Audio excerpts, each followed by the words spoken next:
few of you know about energy, vibration, the power of stone, and you may have heard a lot about the standing stones around the world and how they seem to act as a battery, as an accumulator of energy. And it's the same thing with these stellars. They are where they need to be because there are certain hot spots on the face of the Earth which are very common. They're everywhere. And they seem to be not just positioned haphazardly around the sites, but because there's some energy already in the ground. And what happens is the choice of stone for what you're building has to be very appropriate. So a lot of the stone that's used is actually quite conductive. There's a lot of mineral content in it, which has magnetite, which attracts electricity, and also a certain type of quartz, which stores information. So if you by the fact that every living organism has an energy field, an aura, a spirit if you like, including rock, would you believe? And when people carved these stellars, they didn't just sit there and go chock, chock, chock, chock, chock, chock, chock. They would do it consciously, not just like a bunch of lemmings sitting there, this is my day job. You do it consciously, and the stonemason would go also for a series of programmings in order to understand the process of working with your intent, with your integrity, to carve exactly what needs to be carved on the stone, because in the end, it's your energy that's going into the actual stellar. Very important. But what happens is, the choice of stone, its location, the imprint that's on it, the information and the intent that's imprinted on the stone retains a certain energy long after it's been built. So, anybody not believe in dowsing? Which is okay to say yes, because some people think, in case you don't, dowsing basically is a response, a visual response that is dictated by whatever question I am asking of a local energy field. You have to be very specific.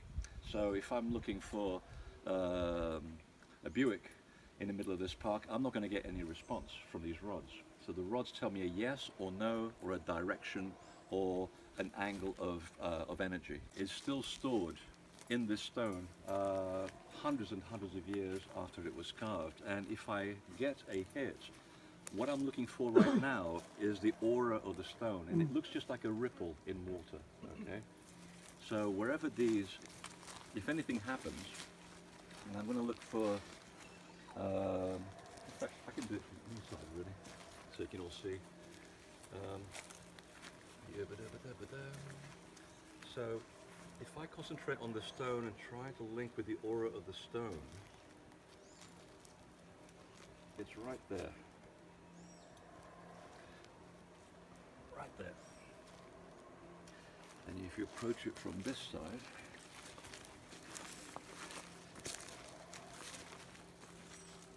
right there.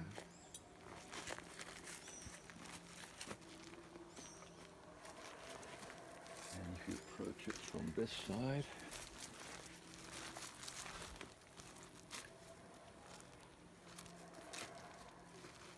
right there.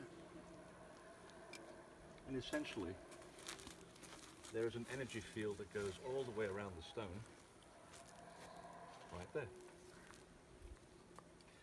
So that is the visualization of the energy field around the actual stone. It's its natural state. Whatever way you choose, to send a thought of love or appreciation to the person whose visage is carved on this stone, the intent that they placed here, and also for the stonemason who placed this information here, and just give it a thought of gratitude.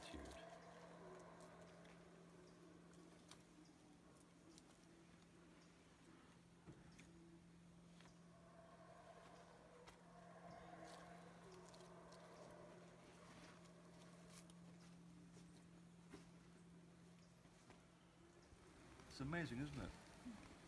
So all of these are going around, they're rippling around the stone.